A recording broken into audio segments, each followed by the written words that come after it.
오늘은 저희가 너무도 잘 아는 시편 1편 말씀으로 은혜를 나누려고 합니다. 어느 결혼식에서 있었던 일입니다. 사회자가 성경 구절을 읽는 순서가 되었습니다. 이제 기독교식으로 결혼식을 이제 했거든요. 그분이 읽어야 하는 말씀은 요한일서 4장 18절 말씀이었습니다. 사회자가 말을 합니다. 요한일서 4장 18절을 읽어드리겠습니다. 하객들이 이제 귀를 세우고 집중을 하자 사회자는 또박또박 말씀을 읽었습니다. 내게 남편이 5이 있었으나 지금 있는 자는 내 남편이 아니니 내 말이 참되도다. 하객들이 웅성웅성거리기 시작했습니다. 이게 무슨 말씀이냐?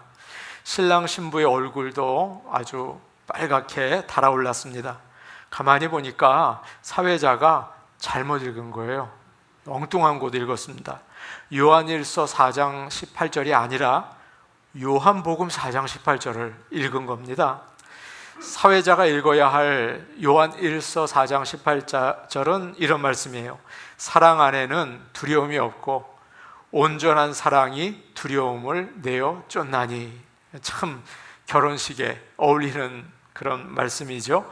그런데 사회자가 요한복음 4장을 읽는 바람에 분위기가 완전히 썰렁해졌다고 합니다. 늘 말씀을 가까이 하십시오. 그리고 또 옆에 두고 읽으십시오. 그래서 하나님 말씀이 언제나 나의 길과 빛이 될 수 있기를 간절히 바랍니다. 아멘. 시편 1편은 시편을 시작하는 아주 중요한 말씀입니다. 짧죠. 6절밖에 되지 않은데 아주 귀한 말씀이 들어있습니다. 복 있는 사람이 누구인가? 악인은 과연 누구인가? 그것을 우리에게 가르쳐 주면서 어떻게 살아야 할지를 알려줘요. 하나님의 참 지혜가 있는 말씀입니다.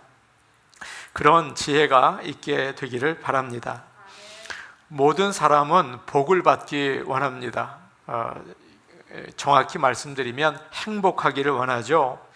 사람들은 자기가 원하는 일이 이루어졌을 때 복 받았다, 참 복 받으셨네요 라고 이야기를 합니다. 가족들이 모두 건강하고 일이 잘 되고 돈이 막 잘 벌리는 거죠. 자식들이 좋은 학교를 나와서 성공을 하면 참 복 받았습니다 그래요. 그러나 여러분, 그 크리스천이 얘기하는 복이 그렇지 않습니다. 세상적인 형편만 보고 복이 있는지 없는지 판단할 수가 전혀 없어요. 그게 아닙니다. 착각하지 마십시오.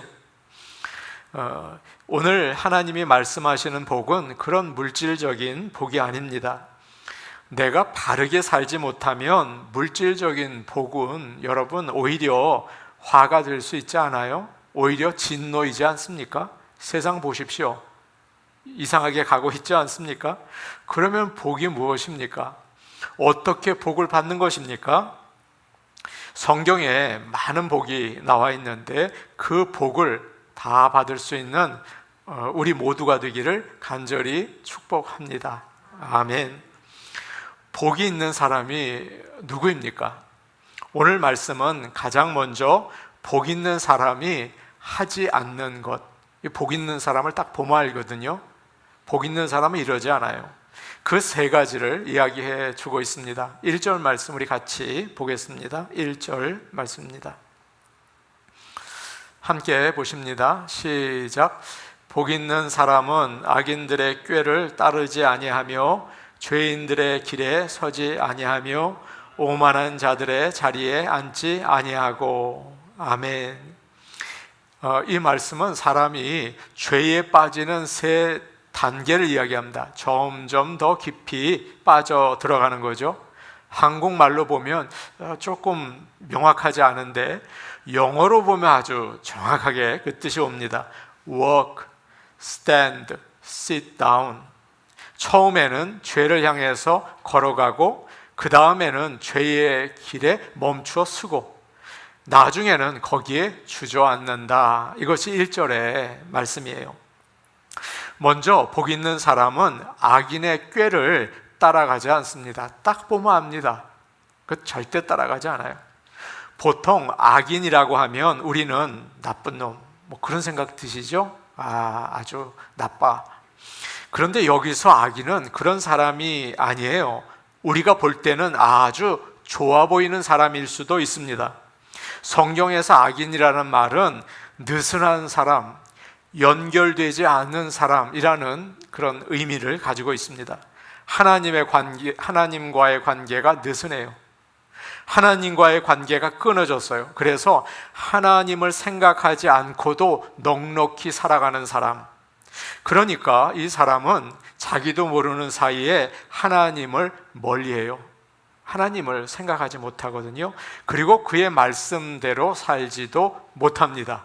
이런 사람을 가리켜서 뭐라고요? 악인이라고 성경은 말하고 있죠. 복 있는 사람은 그런 악인들의 꾀를 따르지 않습니다. 세상 방법을 따라가지 않는다는 뜻이에요. 꾀는 여러분 아시겠지만 아주 꾀가 있다, 영리하다는 뜻이거든요. 빨리 잘 되는 길을 찾아내는 방법이에요. 꾀가 있어요. 좀 어리숙하지 않은 거죠. 돈을 잘 벌려고 온갖 수단을 다 사용합니다. 거짓말도요, 능력이라고 생각해요. 야, 참 둔하다. 나는 빠르다. 좋은 학교나 직장에 가려고 어떤 혜택을 받으려고 가짜로 서류하는 사람을 제가 봤습니다. 한국에서 유학을 가는데 그 서류를 바꾸더라고요. 성적 증명서 이런 거를. 참 대단하다. 그 생각이 들었어요. 꾀는 이런 특징을 가지고 있습니다. 어떤 일을 할 때, 또 무슨 결정을 할 때 하나님을 일단 생각하지 못해요. 그리고 자기 머리를 사용합니다. 내가 잘 되기 위해서는 뭐 사람들이 보이지 않고 무시해도 괜찮다. 나에게 이익이 되고 나의 목적을 이루고 내 자신을 위해서 살라고 하죠. 이 꾀입니다. 자기를 사랑하지 않으면 하나님과 다른 사람도 사랑할 수 없어. 이런 어떤 필로소피가 있어요.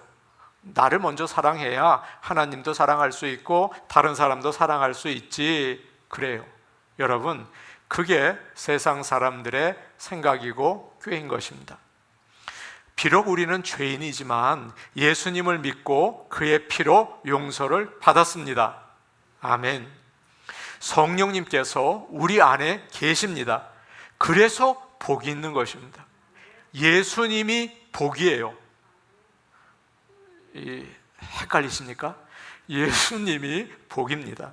그렇기 때문에 이런 악인의 꾀를 따라가지 않습니다. 어느 초등학교 선생님이 시험 감독을 하고 있었습니다. 늘 1등을 하고 언제나 100점을 맞는 아이가 아주 힘들어 보이는 거예요. 가만히 보니까 문제의 답을 몰라서 쩔쩔매고 있어요. 그런데 옆에 앉은 아이가 자꾸 찔러요. 보라는 거예요. 나는 안다. 이거 봐라. 이 아이는 안 보려고 자꾸만 그러는데 보라는 거예요. 선생님이 참 재밌잖아요. 그걸 자꾸 보고 있습니다. 결국 이 아이가 보더래요. 그리고 저거 되었어요. 선생님 마음이 아팠습니다. 저 아이가 드디어 컨닝을 했구나. 시험이 끝나고 시험지를 다 내고 나가는데 이 아이가 혼자서 얼굴이 시뻘개서 앉아있더래요. 그리고 마지막에 시험지를 탁 내고 나가더니 울더래요. 선생님, 저 빵점이에요. 제가 문제를 보고 썼어요. 라고 하더래요. 선생님이 너무 기특해서 안아줬대요. 선생님도 눈물이 나더라고 해요. 이 아이는 복이 있는 아이입니다. 이렇게 할 수 없습니다. 복이 있는 아이예요. 그날 시험은 망쳤겠죠. 그러나 이 아이는 예수님을 믿는 아이죠. 그래서 복이 있는 겁니다. 많은 사람들이 처음에 세상의 꾀를 들으면 솔깃합니다. 돈 벌겠다고 해주는데 여러분 왜 솔깃 안 합니까? 그런데 마음은 편하지 않는 거예요. 내가 믿는 사람인데 그렇게 해도 될까? 하나님이 이거 기뻐하실까? 갈등이 있죠. 그런데 액수가 커지면 따라가기가 쉬워요. 악인은 멀리 보지 못합니다. 절대 위를 보지 못해요. 하나님은 그거 싫어하십니다. 꾀를 사용하면 처음에는 잘 되는 것 같지만 결국은 망하죠. 자기 꾀에 자기가 넘어가요. 로마서 8장 5절에서 6절, 육신을 따르는 자는 육신의 일을, 영을 따르는 자는 영의 일을 생각하나니 육신의 생각은 사망이요 영의 생각은 생명과 평안이니라. 아멘. 다음으로 복 있는 사람은 죄인들의 길에 서지 않습니다. 악인들의 꾀를 따라가는 사람들은 자연스럽게 그 다음으로 죄인들이 다니는 길에 서 있어요. 여기서 길이라는 말은 성경의 다른 곳에도 길이 나오죠. 이 말의 뜻은 lifestyle, 생활이라는 뜻입니다. 그래서 자꾸 죄를 지으며 살다 보니까 이게 습관이 되고 라이프스타일이 되었어요. 이렇게 사는 게 편해요. 나 이렇게 살래. 이게 즐거워요. 믿지 않는 사람들이 잘 되는 걸 보면서, 그들이 명품을 가지고 있는 걸 보면서, 야, 나는 이게 뭔가, 저 사람은 성공했다, 부럽다. 화려하게 사는 연예인들 계속 TV에 나오는데, 야, 저 사람들 다 가졌다, 나는 뭔가. 그래요. TV나 영화는 요즘에 우리들의 관심을 끌기 위해서 얼마나 자극적입니까? 단 몇 초도 눈을 떼지 못하게 해요. 너무 재밌어요. 즐거워합니다. 인터넷으로 음란한 것 계속 들여다봅니다. 도박이나 게임을 하면서 짜릿합니다. 위켄드에는 그저 가야지. 로맨스를 원하고 허무한 인생을 노래하는 유행가를 부르면서 은혜를 받습니다. 야, 정말 은혜롭다, 그렇게 생각을 합니다. 그게 생활이 된 겁니다. 그게 괜찮은 거예요. 그게 즐거운 거예요.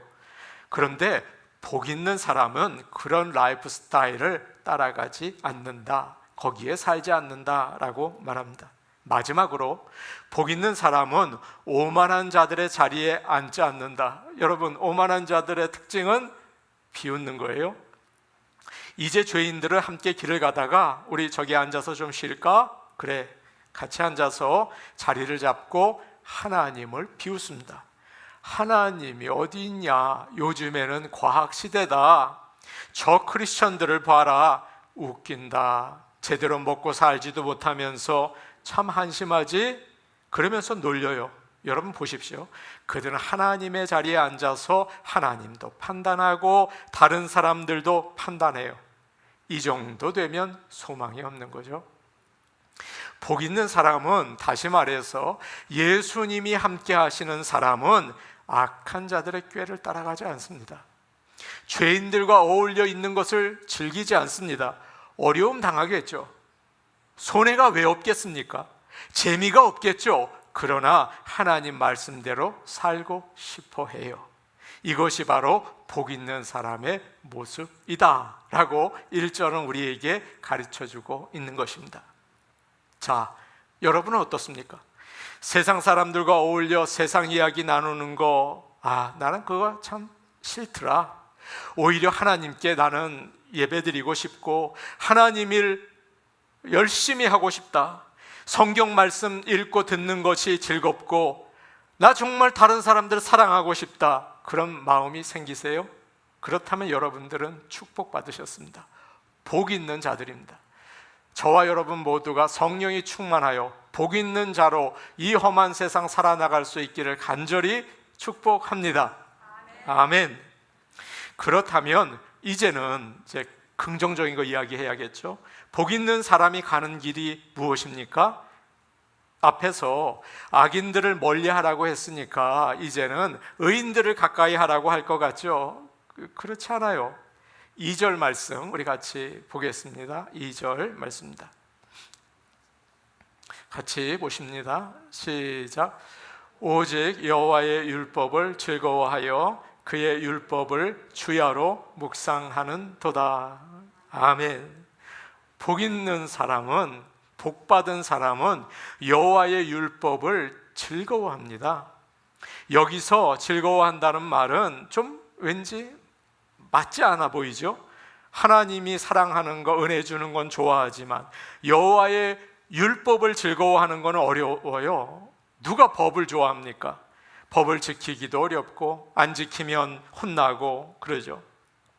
또 우리 안에 죄가 있기 때문에 하나님을 좋아하지 않아요. 하나님 말씀을 들으면 왠지 그래요. 그러나 성령님께서 우리 속에서 역사하셔서 변화시키면 하나님을 사랑하게 됩니다. 그의 말씀을 즐거워하게 됩니다. 이것이 바로 복 있는 사람들이에요. 제가 비행기 여행을 한 적이 있는데 비행기에 앉아서 성경책을 열심히 읽는 분을 보았어요. 아주 즐거워하시더라고요. 성경은 성령의 감동으로 쓰인 책입니다. 그래서 말씀을 읽을 때 하나님을 만나게 되죠. 칼 바르트라는 사람은 이렇게 말했습니다. 하나님이 성경 안에서 우리를 만나려고 기다리고 계신다. 하나님을 만나러 나가시기를 바랍니다. 하나님은 말씀을 좋아하는 사람에게 복을 주세요. 말씀을 통해서 어떻게 살아야 할지 알려주시고 나를 푸른 초장과 쉴 만한 물가로 인도하십니다. 말씀을 읽을 때 여호수아와 같이 강하고 담대해지는 거죠. 그러니까 성경을 읽을 수밖에 없는 거예요.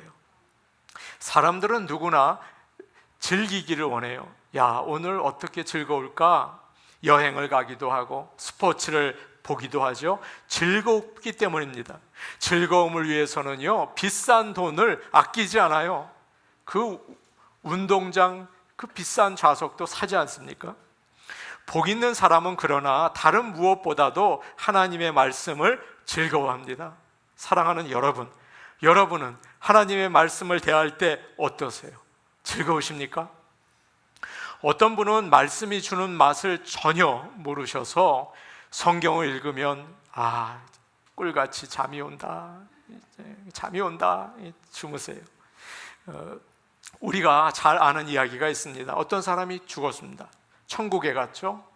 베드로가 그 천국문 앞에서 너 지옥 갈래? 천당 갈래? 라고 물었습니다. 선택하라는 거예요. 얼마나 고맙습니까? 이 사람이 선택하기 전에 부탁을 했습니다. 제가 한번 양쪽 달을 구경할 수 있을까요?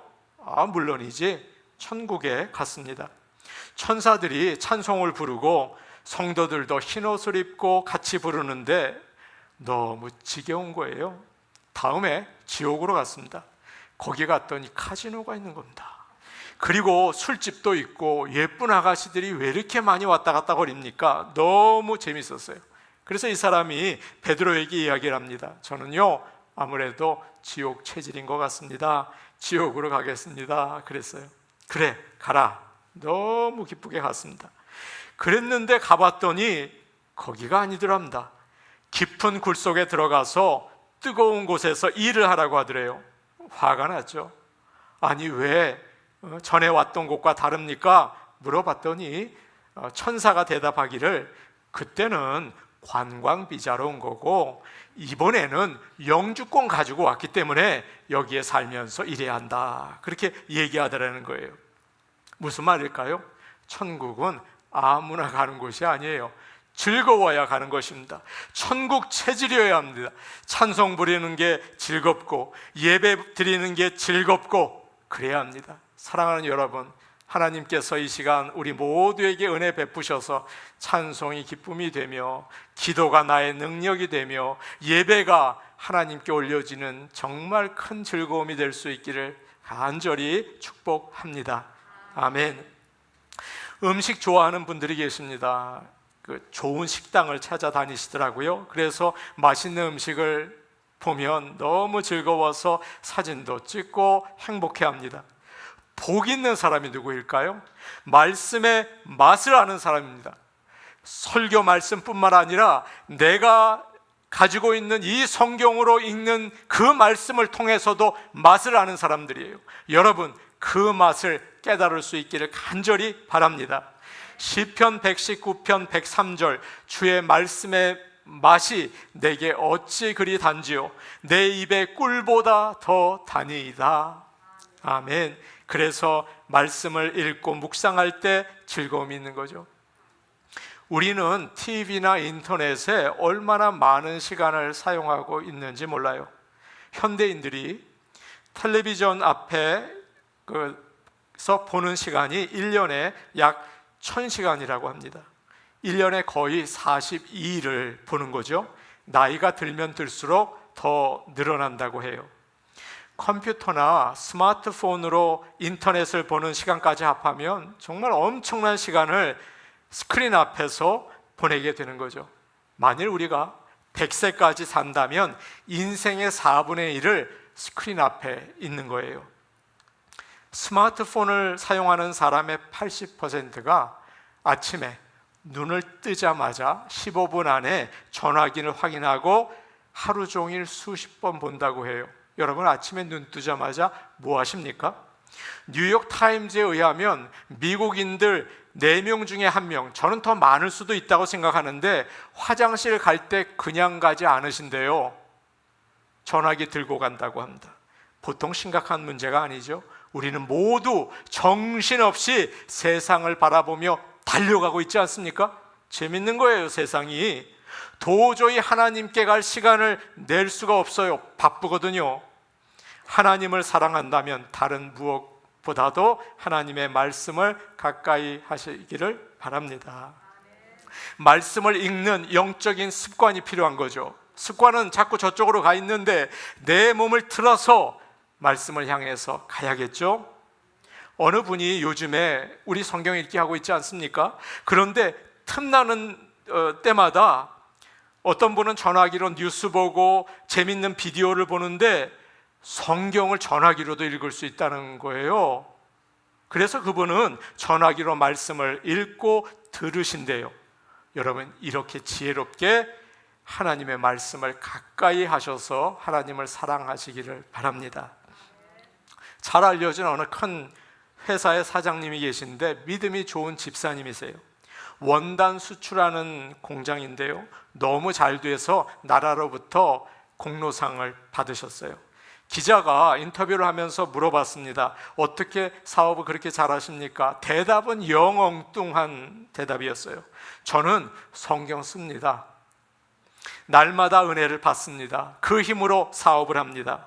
성경을 쓰다 보면 이 비즈니스 하는데 얼마나 좋았다 나빴다 정신이 없는지 모르는데 하나님이 함께 하신다는 것을 제가 느낍니다. 그래서 7년 동안 매일 새벽에 일어나서 성경을 씁니다.